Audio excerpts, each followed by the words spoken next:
All right. Well, we got an interesting one here. So, another episode of the Noise Brigade. We had a long time wanted to get my good friend Luke on the show. He joins me. He is the Storm Predictor and has quite a following on Facebook, man. So you got to fill in the people in here. We don't really have a big audience, but we do have. It's weird. We get like the occasional listens from Germany, and it's very strange. So we do get So go for it, man. What led you to the Facebook following that you have today? Well, thanks, Tom, for having me. Thanks for that introduction. The Storm Predictor, Luke Saeger here from Southern Illinois, the big so ill, as they call it. But, it's a good question, Tom. And obviously, we've been kind of friends for the past, almost 5 years now, seems like. Definitely. And, ever since I was a kid, just wanted to become a meteorologist and got my degree back in 2019 from Western. And I've had that Facebook page, believe it or not, since 2013. So that would have been high school. And since then, it's just grown. And ever since I got my degree, it's obviously blown through the roof because, as an amateur, you can get only so much. But once you actually get your background and kind of your following, it goes from there. But, I don't have a huge following like Ryan Hall or Jordan Hall. Those guys, obviously nationwide coverage of any type of severe weather, but I definitely do my part and cover for the home grounds here in Southern Illinois and parts of Western Kentucky, Southeast Missouri, kind of the same ones as the National Weather Service in Paducah kind of follows. I kind of follow the same guidelines, but it's crazy, and especially the weather we've had lately.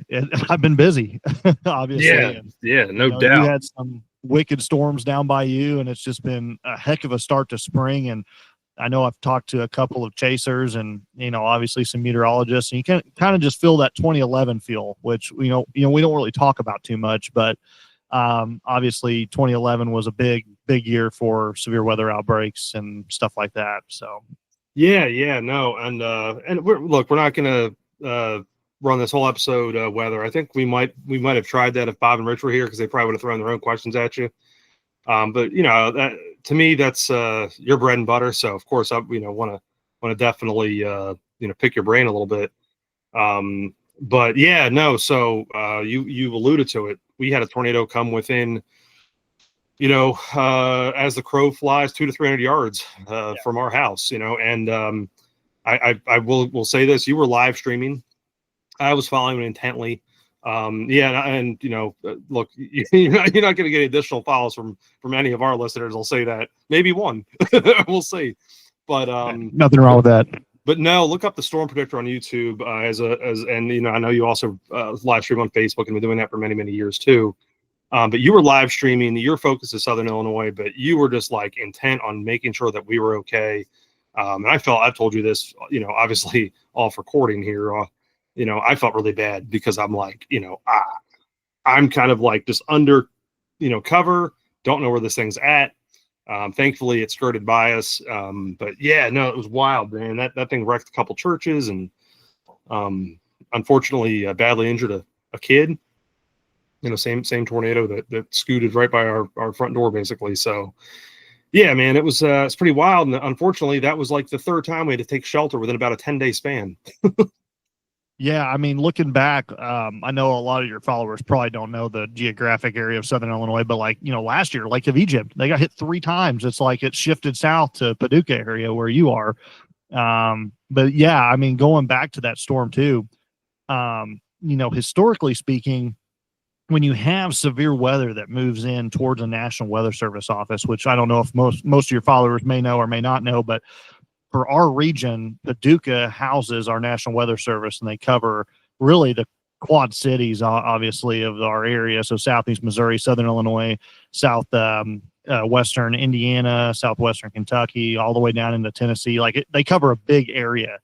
And so when that tornado was coming, and I mean, you live 2 miles from the National Weather Service there? Yeah, I'm right down the road. It's 5 minutes from my house. Yeah. So obviously with that severe weather outbreak, they had to seek shelter too. It was right there on them. Yeah. And so I have constant communication with them. I'm in the National Weather Service chat. When they sent over the terms, we are seeking shelter, the National Weather Service in Davenport is taking over. I'm like, whoa. Like that's intense because that doesn't happen. Like every now and then you'll see National Weather Service have to seek shelter and like they'll hand it off to like St. Louis or like, down to Memphis.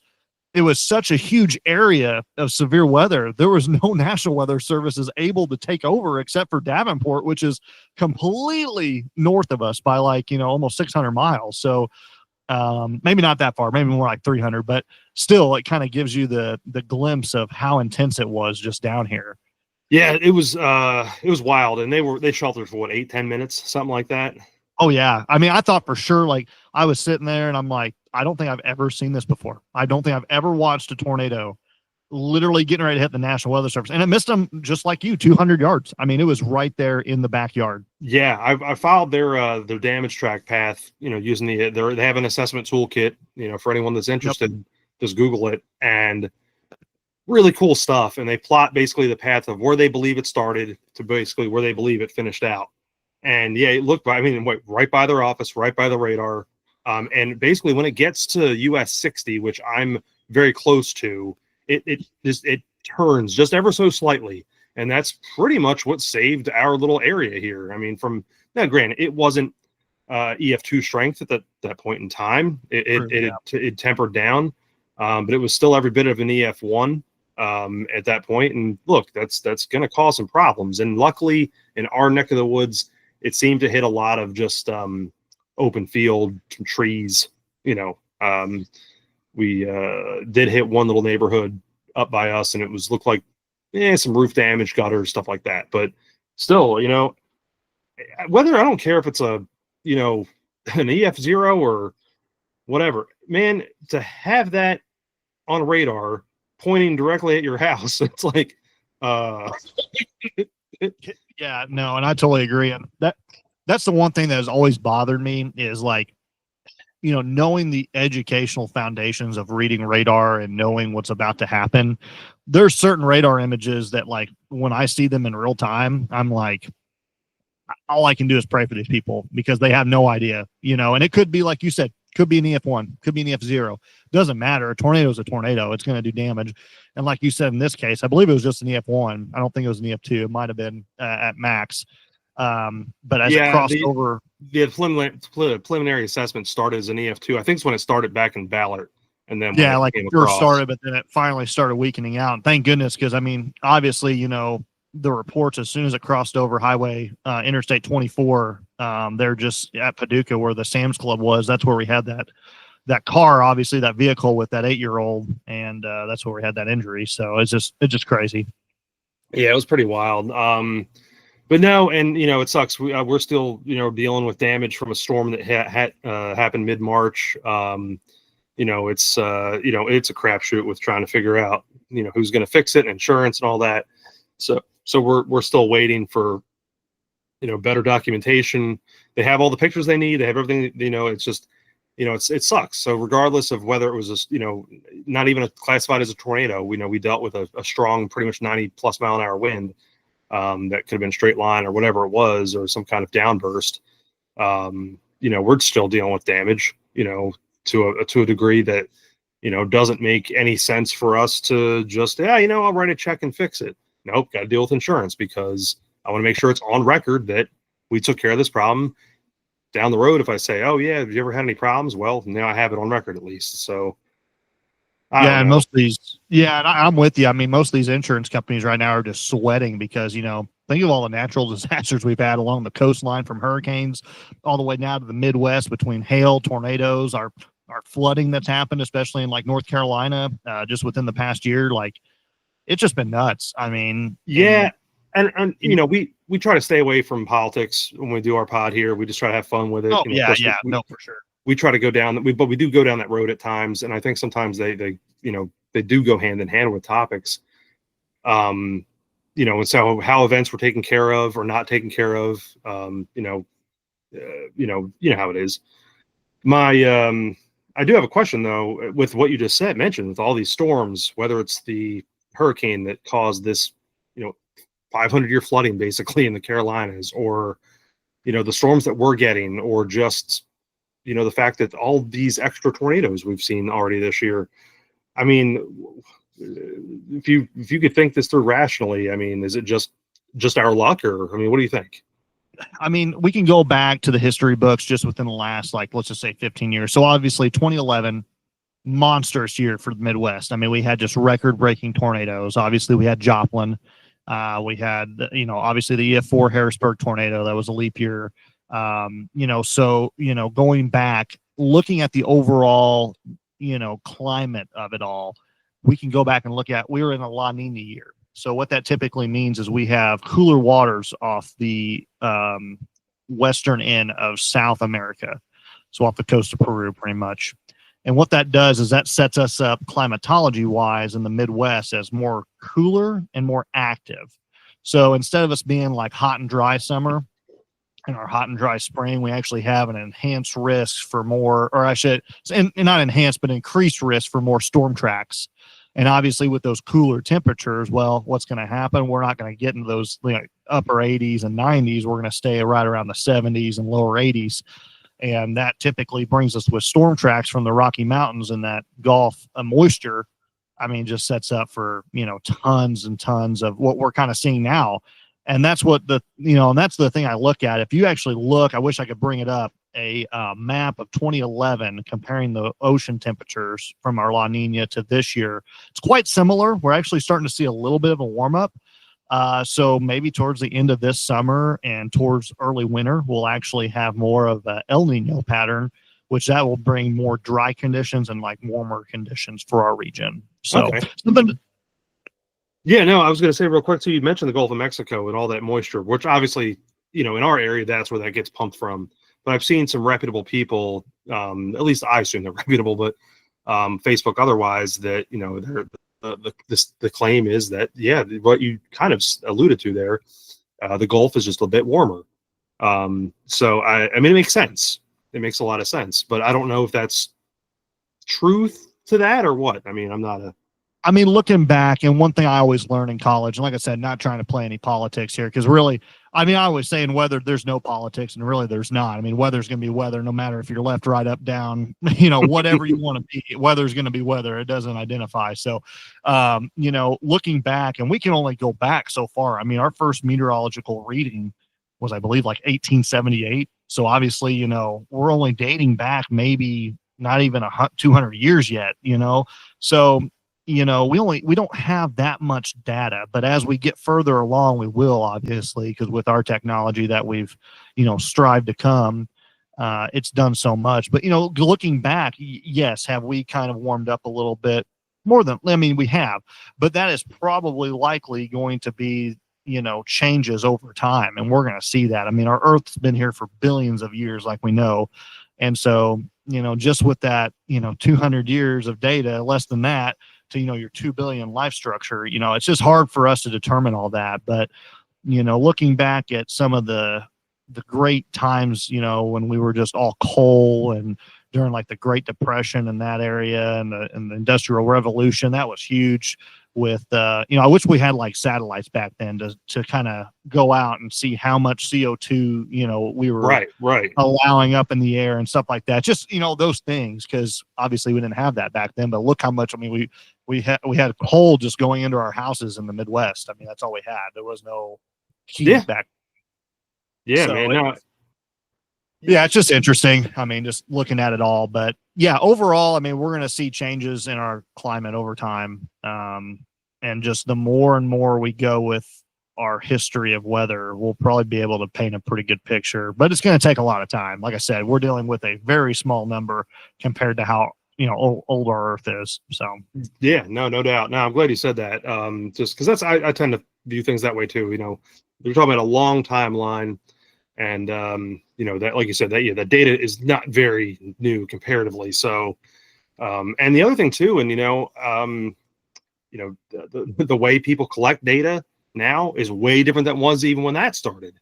So now we have more fine-tuned data than we had in 1870s or 1880s, And it's crazy. I mean, I learned, back even, we just had the 100th anniversary of the Tri-State tornado, which, you and I both had planned on attending the anniversary there at Murfreesboro, but obviously weather didn't plan out as what we wanted to. You had the damage, but, going back, let's just say 1925, how the heck do you forecast? You didn't have any type of technology that really, I didn't have my weather models. I wouldn't have any type of electronic wise.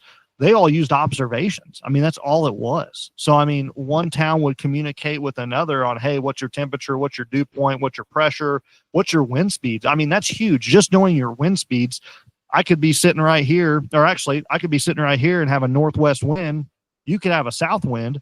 Well, obviously, if I have a northwest wind, I got a cold front that probably just pushed through. I had some type of frontal boundary. So I got to be like, hey, heads up to you. You might see some storms, or, you got a cold front coming in, because I could be, and that's actually what just happened, believe it or not. We just had northwest wind shift. You probably couldn't even tell because we had no energy in our area, because we had our lifting mechanism, but we didn't have any energy, so we didn't have storms today. That's one of the reasons why they developed south of here. But just examples like that. I mean, and nowadays, I mean, it's crazy. I can get online. The scientific origins of meteorology is just crazy. I mean, the amount of stuff you have to learn mathematical wise that's in these computers. Thank God for technology, because I'm telling you right now, it would be just horrifying to try and forecast without our computers. It's crazy. It's that's another thing. I'm glad you said that too. So whenever I took my daughter Katie to do a tour of the Paducah office, one of the things that one of the meteorologists took out was just basically, it was a map of the United States and in color pencils. And he said sometimes the best way to visualize this in way was just to take and look at the screen, look at the models, but then just kind of draw it out by hand. And just this way it was almost like, to me, it was like, oh, this is like taking notes. Like it was just, trying to figure that out and trying to process it. And it was like, and I looked at her and I said, look, not everything is necessarily going to be behind a computer screen. 99% of it's going to be, but I think this is a great learning experience to say, you know what, sometimes tried and true methods, breaking out the pen and paper, maybe not be a bad idea. Thought it was very interesting to see. So 100%. Yeah. And that's the thing, like technology, our weather models, great tools, but you have to have the actual data. And so like our actual predictions on our long range, medium range, short range, those are all just guesses. I mean, you're getting data in, but it's all being, so I'll just kind of explain it real quick. So we'll go long term, like our GFS, our long range models, right? So obviously those models, if you look at a map of the United States, it's going off of like a point every probably 200 miles. It's not that, intense. Okay. So just kind of picture like a dot, maybe in Seattle, Washington, then all of a sudden Reno, Nevada, then over in Dallas, Texas, it's kind of spread out quite a bit, right? So you're taking a lot of data from not a lot of locations, and you're plugging all that data in. It goes into a system in Washington, D.C., because that's where all of our computer models and stuff go. Then it generates a forecast. So that's where you kind of get that estimate. Now, as we get closer to time, when we talk about the short range models, hundreds of thousands of data points. I mean, we're talking, if you look up, which I don't know, a lot of you may have it or not, look up Tempest weather stations. You'll see a map. Great example of what I'm talking about, short range, because that all those pinpoints is exactly what the models are looking at. And it's all that data that's coming in, and it's giving us a short range of what we can deal with. So that's why it's so accurate when it comes into short range instead of long range. We just don't have, we have the best technology for it. It's just we can't get that accurate with it over a long time. Yeah. And I know you've turned me on to like the different kinds of weather models that are out there, and and I've done my best to try to learn. I think it's very fascinating to try to see how that stuff works, and then also at the same point, conversely, it's like you're flooded with so many different data points, especially ones when it does get closer.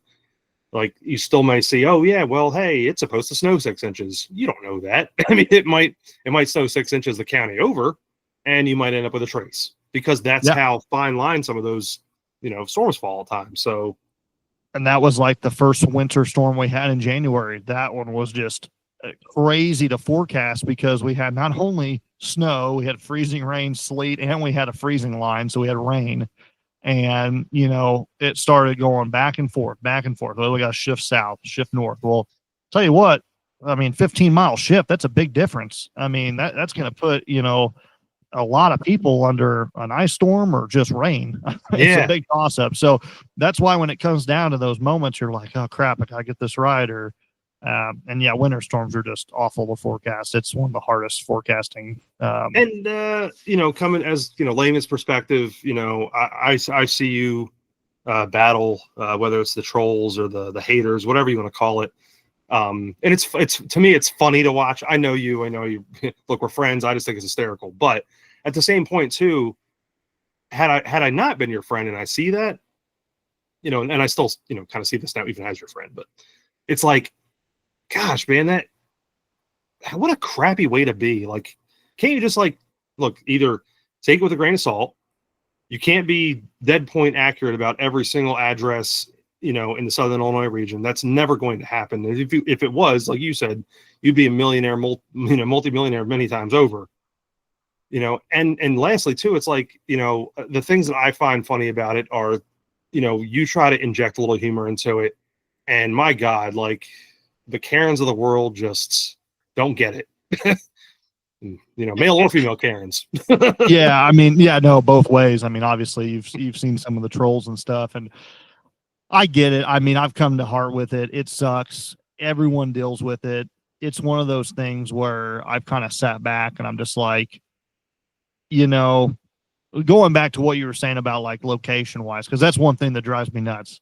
And I know it drives every meteorologist nuts that's dealing with any type of broadcasting is, hey, when is it going to hit here? When is it going to hit? Like you said, I'd be a millionaire. I would not be anywhere near this computer right now. I'd be in Hawaii somewhere. If I could guess the actual timing of when a storm is going to hit your address, that would be awesome.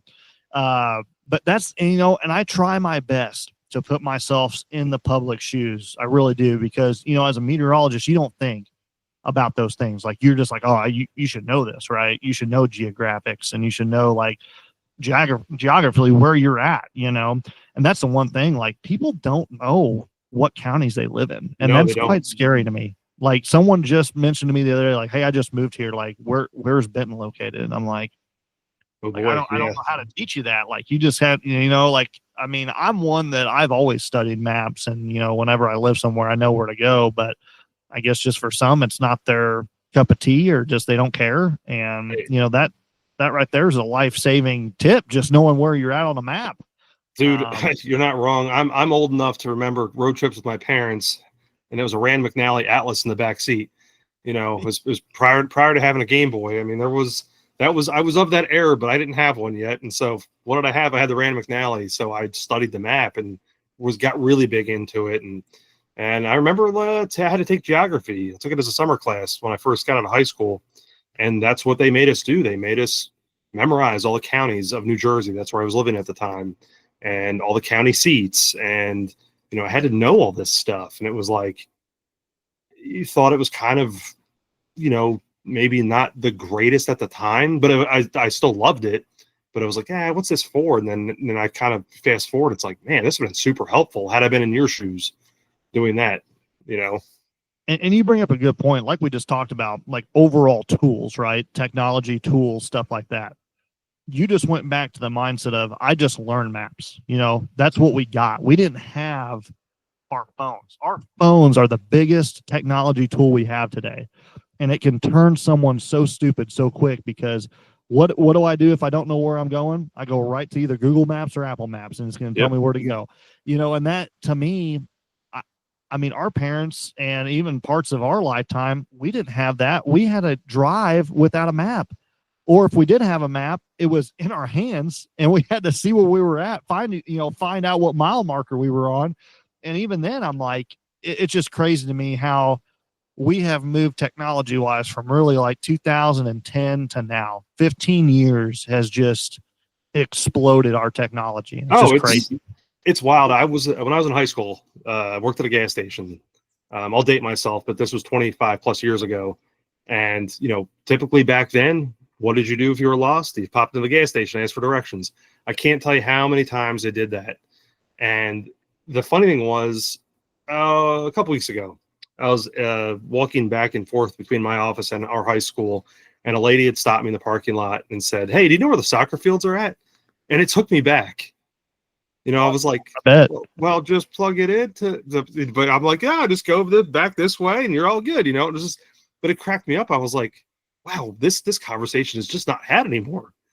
You know, No, it's so rare, and it's like you want to bring that back almost. You want to have that interaction with people, and that's, I mean, I miss it. I do, because I feel like I'm old school. I mean, I'm only 28 years old. I'm turning 29. People are probably like, "What the heck? There's no way this kid's 28," because he's talking about maps and everything else. I'm old. I'm old school. I mean, my dad taught me old school. I feel like I should have been growing up in the 80s, to be honest with you, but didn't get that. Got the 90s, which is, I guess, second best, because I don't know what I'd do with just this generation of kiddos. There's just no way. All right, I'm going to turn the table on a little bit here. We talked a good half an hour on weather, and like I said, if Bob and Rich were here, I know they would have thrown other things at you. Bob and I have done episodes on. We did a few days after the Mayfield tornado, because that really stuck with me, and I was pretty amped up, and we did one on that. And then Bob and I talked about Category 6 a couple of years ago, which I remember picking your brain about, and I certainly mentioned you on it. And over time, we've talked different things. Bob worked as a dispatcher during 2022 when Hurricane Ian came up and hit the west coast of Florida, and it was very. He dealt with some crap. His parents had a lot of damage. It was pretty rough. So we've talked weather on this before, but our bread and butter on this show is video games and comics and movies and all sorts of stuff. So I'm going to ask you our types of questions. And man, like I said, if you enjoy this type of stuff, dude, just come on and we'll do normal crap too. But video games. I know you're busy with work and being a family man, and oh yeah, I'm a hobbyist Storm Predictor with a heck of a following. But I know you're like the rest of us. What are you gaming on these days? What are you doing? Well, let me take you back with that question, just so I can kind of reel your audience in a little bit. So when I first started playing was PC, and I'm talking back in the early 2000s on a E-machine, if you ever heard of that desktop computer.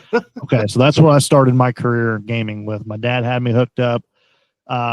It was like monster trucks, and I'm trying to think of like some other stuff. Okay, so like old stuff, Well, then in about 2007, I got introduced to the Xbox 360, and that kind of changed my life. So I went from PC to Xbox 360. And then from there, Call of Duty Modern Warfare was like my big go-to. I think really from 07 to like 2013, all of those Call of Duties, Black Ops series, I mean, just the greatest memories ever. And then probably to now, obviously being family man and kind of taking out of the full ream of the picture, I've gone back. It's Fortnite. I have been doing my emotes, and I'm like 12 years old again. Really? Playing for? Okay. Yeah. So yeah. Fortnite's been my big one. Dude, and that's the thing. I'm in my early to almost mid 40s now, so Fortnite escaped me. So I was a lot like you. I was a PC gamer early on in life, but that was in the early to mid 80s. So yeah, we won't have to rehash those. Feel back and listen in our archives for any of the old stuff I played. I know you showed me a game though that was pretty cool, storm chasing game. Oh yeah, I totally forgot about that one. Yeah, I've been that one. I have, like I said, I'm kind of back and forth. I've been getting back into the PC a little bit, which is nice because I after I started getting into Steam a little bit, I'm like, I miss this so much. I'm like, I remember these games, and but yeah, great game. All about traveling and storm chasing, and kind of just makes you practice for the real world. There you go. All right, so we'll have to at least have you back on whenever, especially if we can ever pull in Bink. He's always he can be hit or miss too. I like to maintain the fact that I'm the most consistent person that shows up on our own podcasts. So. I mean, you kind of have to, right? I mean, well, it's funny. So a little history on this. So Bob started it. My buddy Bob started this on his own, and he ran 2-3 episodes and was like, I can't do this by myself. It's just him. Jaw jacking. And so he's like, hey, do you want to be on a podcast? And so I was his first guest. Like I said, this goes back 5 years, and I never left. And so I took over a lot of the editing, recording editing, and those sorts of things. But, over the years, we've just done so many different things, had different people on, always have fun with it. But we always ask video game questions, and then what are you watching, like movies, TV shows? So what are you watching these days? Anything good? Yeah. So my wife and I are like totally into The Office. But we just started watching. She was really kind of 50-50 with Parks and Rec, but I finally have her 100%, and we're on like season 5 right now. So I'm really happy she's enjoying it and kind of going back in time a little bit. I know there's tons of great series out there right now. I'm just stuck in the early 2000s, I guess. I mean, early, 2010 era. Yeah. Now, Parks and Rec's a fantastic show, man. That's one of So my great. one of my all times. I love that show. But it was one that we watched a couple of episodes during when it was on, and then just never really paid mind to it. I guess because we were busy with work and all that, and we had a point where we just weren't watching TV, and caught back into it. Obviously, the last couple of years in streaming. But any movies have you seen the past 6 months or year that really stuck with you? I'll be honest with you. I went to the movie theater for the first time in probably 5 years, and it was to watch the sequel Twisters, and it was awesome. Yeah, excellent movie. I caught that on Peacock.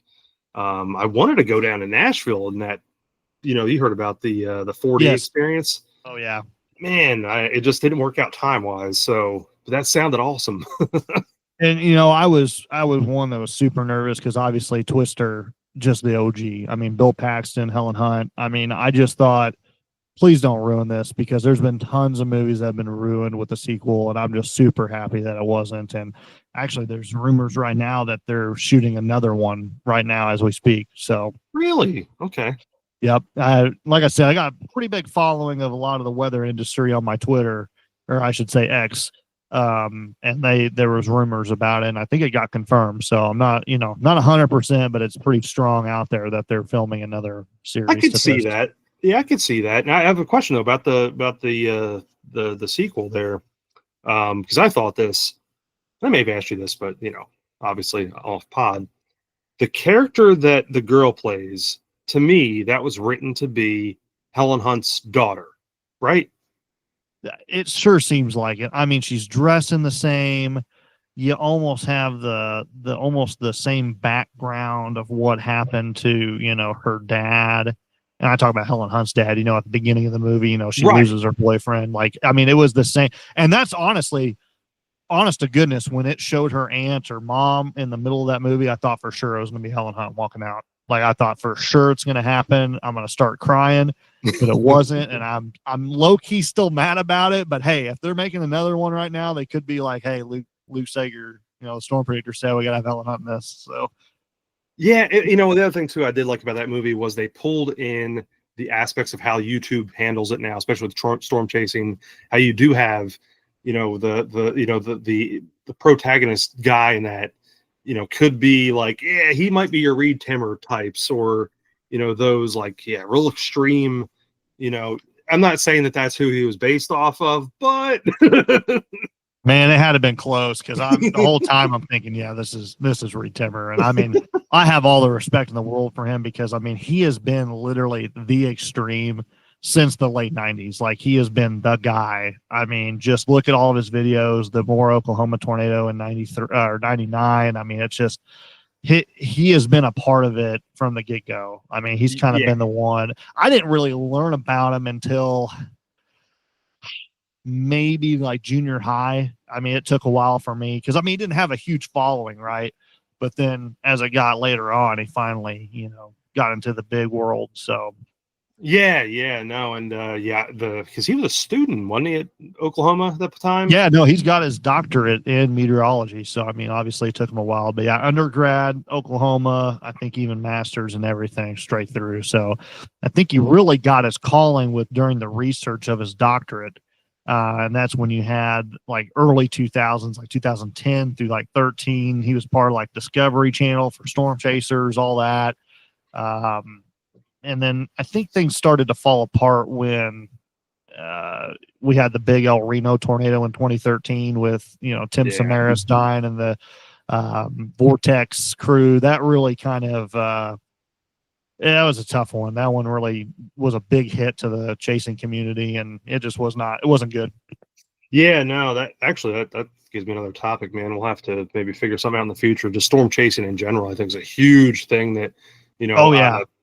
people, the storm chasing maps that are out there now, and anytime there's an event and it's like your whole state's covered up with these, amateur or, for lack of a better word, semi-professional or whatever storm chasers, and it's crazy.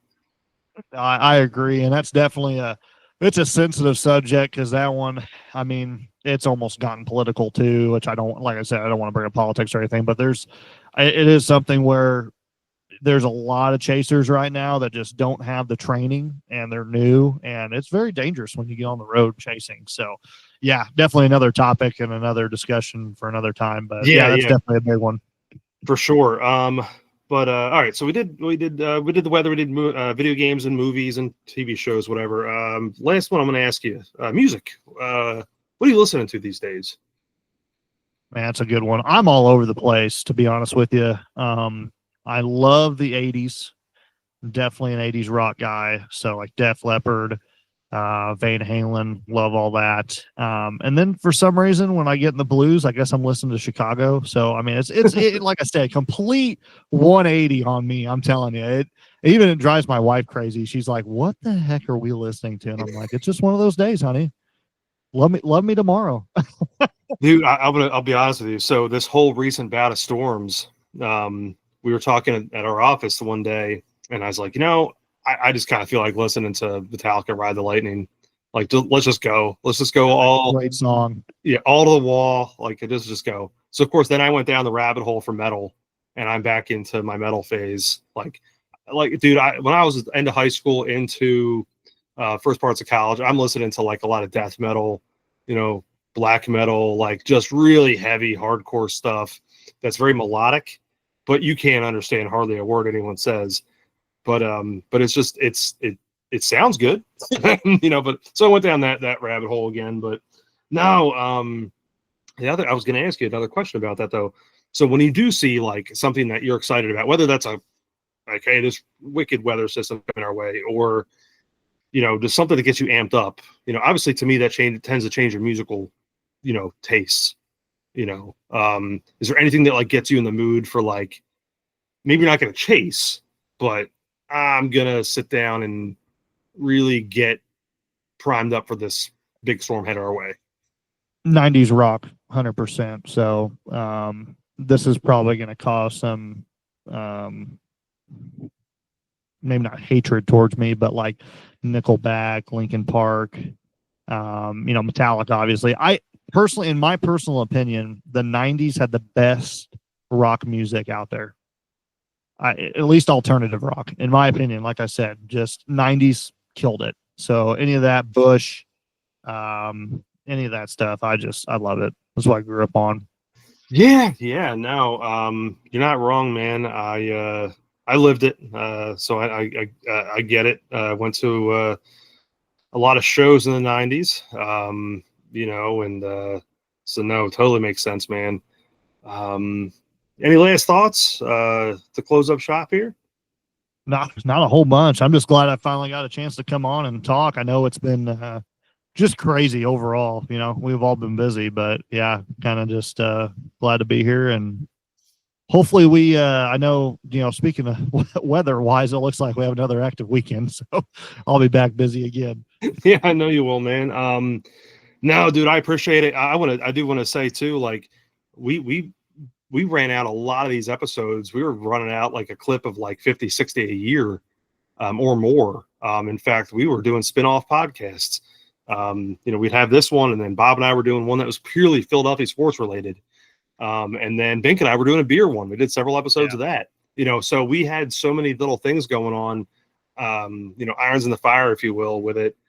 And it took a good friend of mine who I've known since middle school, who was like, "Hey, I want to record with you guys," and we just kept putting it off because Bob had moved and I was busy with work and other things going on, and he just kind of like kept poking prod, and he's like, "Hey, I want to come on record," and so I got to give him a little credit, my buddy Brooks, who kind of got us back into it, because otherwise, man, we were at a spot there we weren't recording for 2-3 months at a time, and the whole reason why we did this was because we were calling each other, we were texting each other, and we're like, let's just record it. Why not? Because it's just a conversation. and it forces us to have that conversation, and we're having fun and we're enjoying it. And yeah, feel free if you want to listen to some pure train wrecks, just go back and listen in the archives, because there's some disasters out there. I've listened to a couple. I was like, I know what I'm getting myself into here, but I mean, that's what it's all about, right? You got to be with your buddies, and it's awesome for us to just kind of express ourselves and talk. And I mean, who knows? I mean, other people could be thinking the same thing, and that's why they were late to the podcast. I mean, it's what it's all about. I mean, just coming together, talking, and going through stuff. Yeah, man. Well, I appreciate your time, dude, and I'm glad you came on. And we'll have to do it again. Heck yeah, we'll do it from the casino next time.